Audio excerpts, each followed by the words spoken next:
जय मसीह की। प्रभु यीशु मसीह के पवित्र नाम को आज अनुग्रहित दिन में भी महिमा मिलने पाए। प्रभु यीशु मसीह के अतुल्य नाम से आप सभी का वचन की सेवा में हम स्वागत करते हैं। लूका का सुसमाचार उसका 24वां अध्याय उसका 29वां वाक्य हम पढ़ते हैं।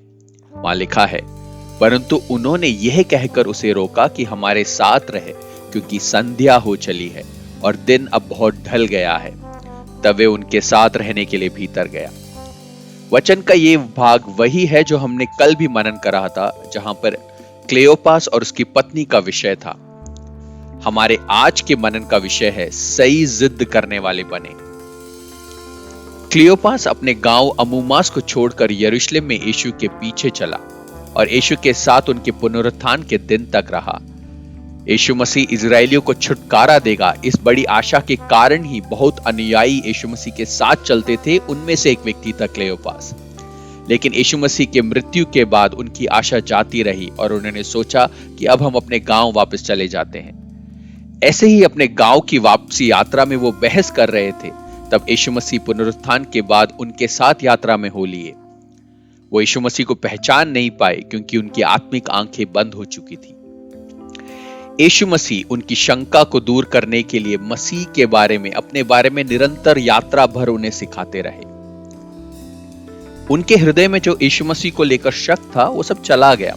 लगभग 3.5 घंटे की यात्रा में वो निरंतर यीशु मसीह को पहचाने नहीं, लेकिन मसीह के बारे में निरंतर उससे सुनते रहे। जब वे अपने मंजिल में पहुंचे तो अपने सहयात्री को भूले नहीं।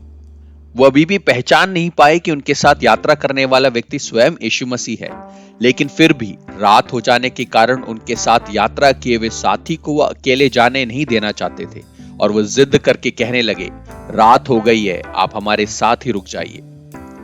यीशु मसीह उनकी इच्छा का आदर करते हुए ना सिर्फ उनके घर पर रुके, पर वही मसीह जिसने थोड़ी देर पहले वचन के राज को उनके बीच में खोले थे, उसने अब इनकी आंखें भी खोल दी। अब वो इस बात को पहचान गए कि वचन सिखाने वाला व्यक्ति स्वयं यीशु मसीह है।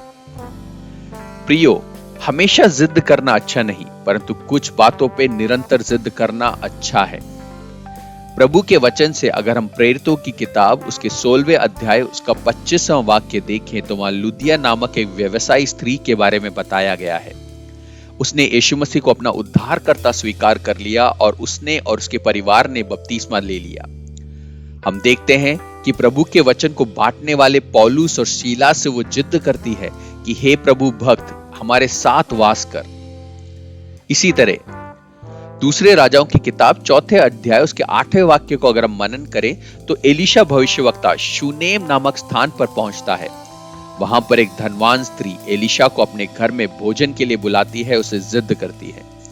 प्रियजनों, हमने पिछले दिनों में यह भी देखा है कि प्रभु के दासों की मदद करने के लिए लोगों ने अपने घर तक बेच दिए। लुदिया ने प्रभु भक्तों को अपने घर में शरण दी। इस कारण इस राज्य के कारागृह के जेलर और उसके परिवार उद्धार पाते हैं। शूनेम की उस धनवान स्त्री ने एलीशा के साथ अपना भोजन बांटा। इसी कारण उसको जो वंश की कमी थी वो लंबे इंतजार के बाद प्रभु के आशीष से उसे मिल गया। पहले कोरिन्थियों की किताब उसका 9वां अध्याय उसका 16वां वाक्य अगर हम देखें तो वहां प्रेरित पौलुस कहता है, यदि मैं सुसमाचार का प्रचार करता हूं तो इसमें मुझे गर्व करने की कोई बात नहीं है, क्योंकि मेरा तो यह कर्तव्य है, और यदि मैं सुसमाचार का प्रचार ना करूं तो मेरे लिए यह कितना ही बुरा होगा। प्रेरित पौलुस के जीवन में सुसमाचार बांटने की एक बड़ी जिद थी। प्रियजनों, जब हम धरती पर रहते हैं तो हम लोगों के साथ बांटने वाले बने, चाहे वो हमारे घर में एक स्थान हो, एक समय का भोजन हो। प्रेरित पौलुस के समान प्रभु का वचन बांटने की एक बड़ी जिद भी हमें होने पाए। इसके विपरीत नीति वचन 7:21 में बताए अनुसार हमें बेकार की शरीर की अभिलाषाओं को लेकर मोह ना होने पाए। पढ़े वचन में हम लुभावने और मीठी बातों से फुसलाने और फंसाने वाली स्त्री के बारे में पढ़ रहे हैं। जब आज का वचन हम मनन करना रोकते हैं तो हम अपने आप को जांचें और सोचें कि हम किस प्रकार की जिद कर रहे हैं। क्या हमारी जिद पवित्र आत्मा की अगुवाई में है? ये कि मैं प्रार्थना निरंतर करूंगा, ये कि मैं वचन में निरंतर मनन करूंगा, ये कि मैं सुसमाचार बांटने में हमेशा आगे रहूंगा। प्रियो, ऐसी ही अच्छी जिद हमारे जीवन में बनी रहने पाए। आपका दिन अनुग्रहित हो। जय मसीह की।